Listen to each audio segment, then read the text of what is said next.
Белиот песјак, според романот на Џек Лондон. Белиот песјак беше син на најнескрутливата и најхрабрата волчица во Клондике. Една група индијанци го најде во шумата и го одгледа како куче за влечење санки. Но на крајот му го дадоа на еден човек познат како убавецот Смит, кој воопшто не беше убав. Всушност, човекот не ни сакаше животни, па ги тепаше кучињата и ги тренираше за нелегални борби со кучиња кои му носеа многу пари од облажување. На почетокот, Белиот песјак беше пресилен за сите своји противници, а еднаш совлада дури и рис. Меѓутоа, еден ден, Смит реши да го стави во ринг со еден страшен булдог.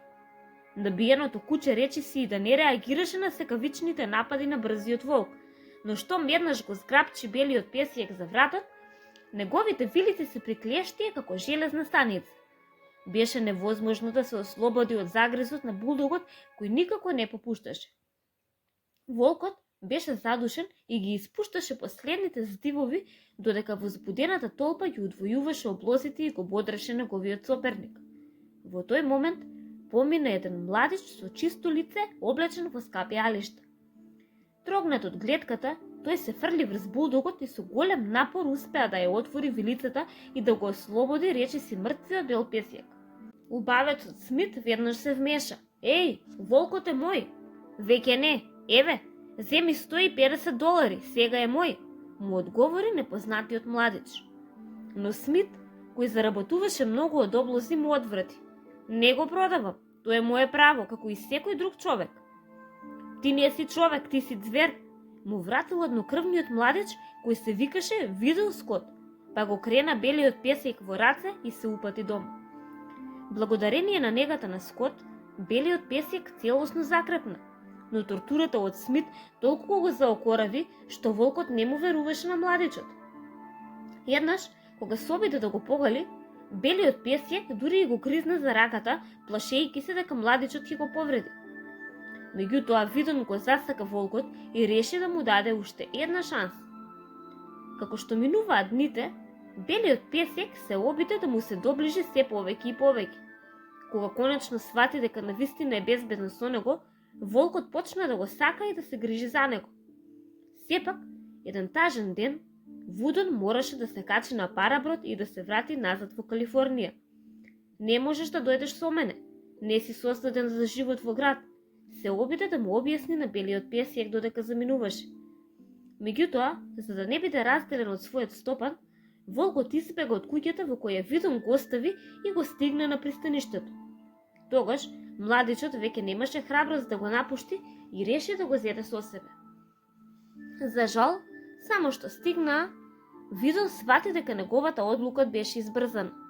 И мајка му и татко му, судијката Скот, постојано му повторуваа дека Белиот песјак е волк и дека не е навикнат да биде во друштво на луѓе.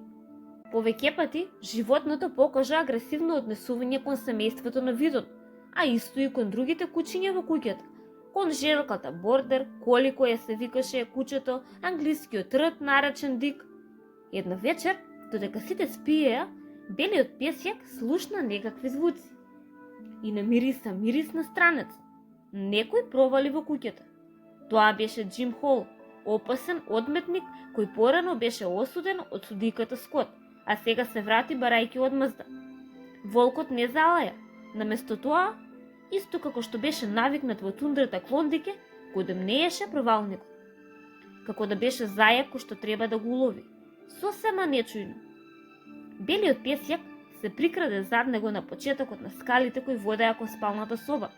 Само што го виде како зачекорува на првото скалило, му се нафрли и го нападна од задгрб, соборувајќи го веднаш на подот. Потоа, со сета жестина со која беше способен, почна да се бори со него, гризејќи му ги рацете и нозете, но Хол беше вооружен, па во жарот на борбата истрела неколку пати од својот револвер и го погоди Белиот песјак, ранувајќи го. Разбудени од вревата, Видон и татко му се стрчаа надолу по скалите со своите револвери в рака, но не мораа да ги употребат. И провалникот и волкот лежеа на подот.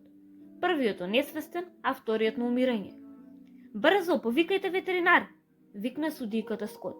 Застрелан е со 3 куршуми и има скршеници на задните нозе, а и неколку ребра му се исто така скршени. Шансите да преживее се 1:1000, им кажа ветеринарот откако го оперираше белиот песјак. Сакам да ги добија најдобрата нега и лекови, без оглед на цената, рече судијата. За среќа, волкот беше силен и за кусо време успеа да закрепне.